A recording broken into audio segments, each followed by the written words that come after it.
Chapter 23, Section 2, called Classical Genetics.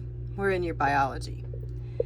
So, classical genetics. Little was known about heredity until mid-1800s when Gregory Mendel, he lived in 1822 to 1884, he was working with pea plants. He was an Austrian monk in a monastery, now in Czech Republic. His reports and science lay neglected for 34 years, though, and at the turn of the century in 1900, Mendel became the father of genetics. Mendel's experiments. Well, little was known before 1853 about genetics, but people already knew from animal breeding that characteristics were passed on to offspring from each parent, and these were carried by the egg and sperm cell. But the laws that govern this were very unknown. So Mendel wanted to uncover the secret of God's plan for life. So he cultivated pea plants for like 2 years and established plants that bred true for characteristics, studying like purple blooms always produce purple plants blooms. And also wrinkled seeds. He watched the pea wrinkled seeds always produced wrinkle seeds. He said that these plants were pure for these traits. It was pretty fortunate he picked pea plants because cross-pollination in pea plants is very rare. So they were a good for experiments in this regard. So anyway, so the experiment, he had taken those that had textured seed or wrinkled seed and the round seed, and he found that all first generation, if he took a seed that was wrinkled and a seed that was round, he found that all first generation would be round, not wrinkled. So this he held true with all traits, that if he took the wrinkled and the round and bred those two, he would come up with round. So whenever true breeds plants with different traits crossed, he'd see the first generation would exhibit only one trait, all the same trait. And he called this the law of dominance. So let's go here. We can see here's the example of the pea plant here, as you see. And the pea plant was purple flowers and would produce wrinkled or round seeds. And you can see how he used this pea flower in his experiments, which was it would be a good example. So let me see here. Sorry. So here we have on table 23.2 the selected traits studied by Mendel. So he would find a dominant trait and a recessive trait, and he found out how these would work. So basically taking either the round or the wrinkled, the yellow or the green, the purple or the white, the green or yellow, the tall or the dwarf, and these would be his experiments on the pea plants of these things and these traits. So the first he found was the law of dominance. Mendel concluded that traits are caused by paired heredity factors, and we call these genes today. Generally, each parent would transmit one gene for each trait to the offspring. Today, different traits are called alleles. Remember this word alleles. You know, I always think of Adele, so allele, Adele, my granddaughter and my mother, but allele, they would be the traits that he was looking for. So they would be like an alleles. These would be the alleles, the different traits. Here's the word allele right here, and you'd see the alleles, and this is how he would label them. So the dominant trait would be the capital letter, and the recessive trait would be the same, but with a small letter. So wrinkled, so R would be round, yes, and be capital because it was dominant, and the recessive would be a little r, which would be wrinkled. Yellow would be dominant, so it would be yellow, but the little yellow would be green. And same thing, purple, big P, Little p would be white. And then, of course, green, and then we have the tall and the dwarf, and he used these traits. So alleles. Basically in the traits would either be, he found there'd either be homozygous or heterozygous. So homozygous would mean that there would be two alleles for the same gene that would be exactly the same. Homo means the same. And then heterogeneous would mean they would be different on the same genes. And he concluded that traits in the first round, when he took the wrinkled in the round, in the first F, he called it phylal, the first time he bred them, that the dominant traits would show up in the offspring even if an allele trait was different. So he called this the law of dominance. So basically, a P with you bred a wrinkled with a round, the round seed would be dominant. So it'd be the only characteristic that would show up, would be that round seed. So, and then this would be the law, make the law of dominance.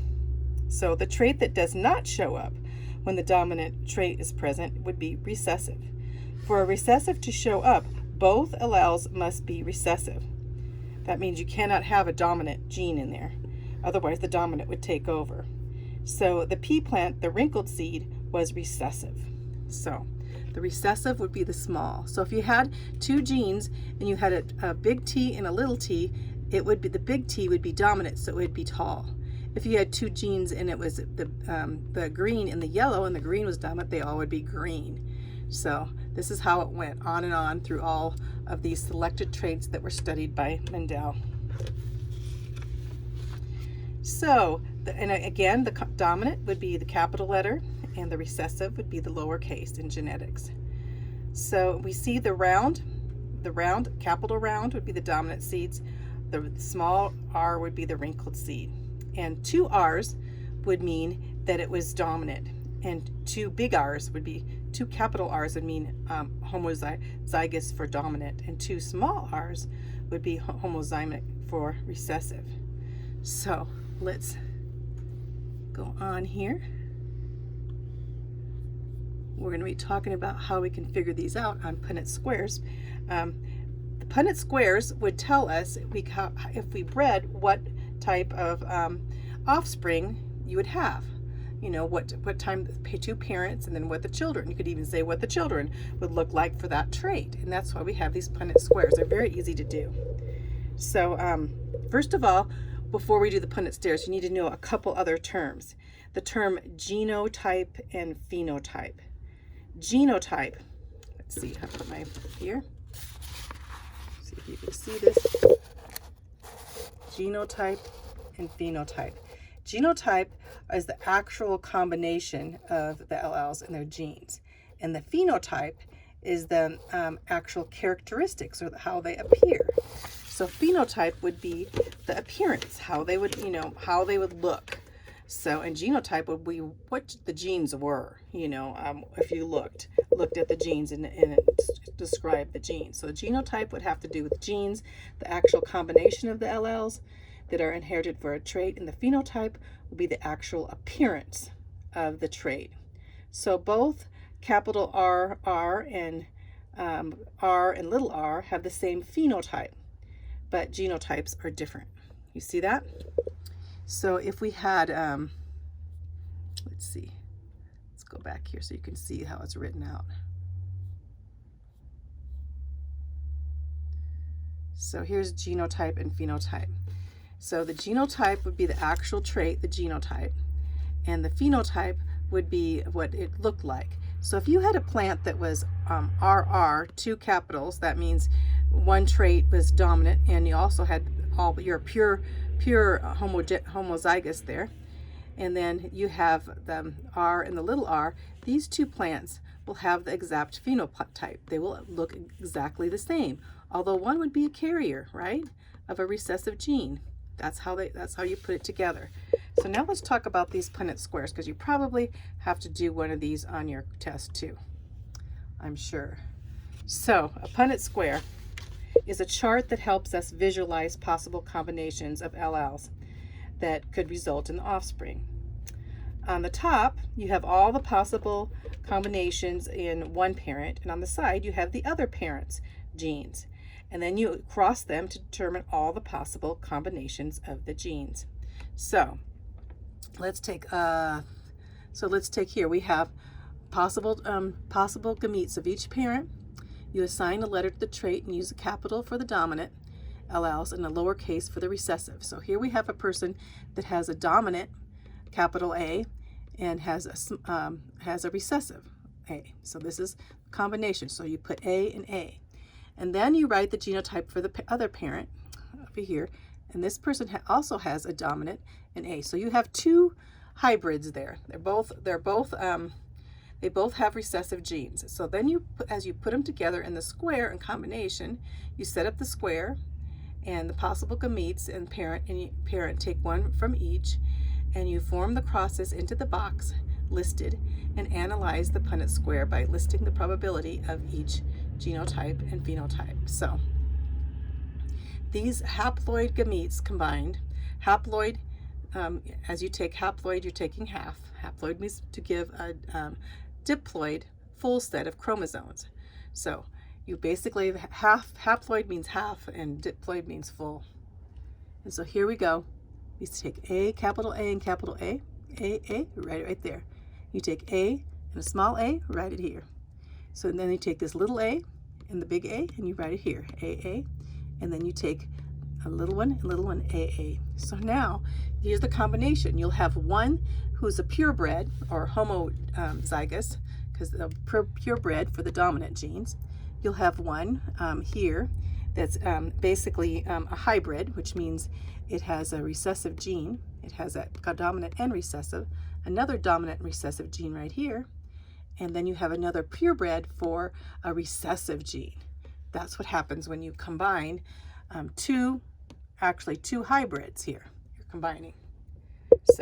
So let's look at this. This has to do with the round and wrinkled seeds. So you have one parent that produces wrinkled seeds and one parent that produces round seeds. Well, you find out that these are both pure because as you produce, they never come up with another type. So you know that these are two pure homozygous, one for dominant and one for recessive. So you're going to breed these two together, combine these two together, and so we get basically the little r's means recessive. This person is all recessive, and this person is all dominant. And so when I say person, it's not really person, we're talking about parent, the parent P, Anyway, so here we go. As we kind of combine them together, you get RR, you get a hybrid. You get RR, you get another hybrid. You get RR, and you get another hybrid. And you get RR, and you get another hybrid. A hybrid is one that carries a recessive gene but has a dominant gene. These are pretty interesting, pretty fun to do. So let's go on to these other ones here and kind of go over these. So here's another one. Here's another case. This one, you can see it on here. So this one you have the same, it's actually the same thing. You have pure yellow parent that has a pure yellow color in the pods, and then you have the pure green, and then you do it the same thing, dominant and a recessive, and you get all these hybrids. So, but now let's see, what are we going to do? We're going to, this is the segregation of seed color. So you're going to, now you're going to have two hybrids, right? Again, these two hybrids, what are they going to produce? This is the next generation. You're going to have, a capital yellow and a capital yellow right there. And then you're going to have a small and a capital, a hybrid there. Another on this side, another hybrid there that has a recessive gene. And then you're going to have, all of a sudden, you have recessive genes showing up again in the segregation of the seed color. Okay? So let's talk about, we're going to go on and talk about First, let's talk about the hybrids. Okay, hybrids and hybridization. A hybrid, as you see here, is to describe an organism with two different alleles for the same trait. So they're carrying a recessive trait with them.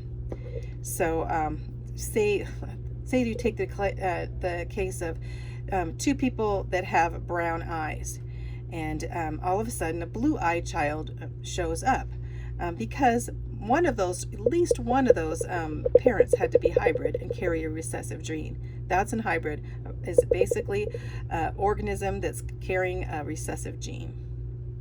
So, and the law of segregation. Well, let's talk about this law of segregation here. What are they talking about? So, when you talk about filial means the first generation, and they usually with the F means the first generation or the second generation. That's the term that Mendel used. So, and you don't really, you just know what that means in case it comes up. So the law of segregation, when crossbred for the second generation, that's what we did on this one. For the second generation, we have two hybrids that both have recessive genes. When crossed for the second generation, there will always be some recessive ones showing up in that group as you go, the chances are. So the law states that allows for each trait segregated or separated randomly during the formation of gametes. And because of the segregation of alleles, about 1/4 will show a recessive trait. So the law of segregation basically says that as you put these together and mix them up for probability and statistics, it should be that 1/4 will show up for the recessive trait. And we did. And all of these three, they'll all look the same, won't they? The hybrids look the same. They have a dominant Y, so they're all going to be yellow. All these hybrids are going to be yellow. So you can have you'll have 3/4 of the offspring will be yellow. But then you'll come up with a recessive one out of 1/4. That's the probability. 1 out of 4 will be recessive. Well, I hope you guys are getting this. It's kind of fun. Okay, come on. We're going to be going on to incomplete dominance. So, what is incomplete dominance? So, come on.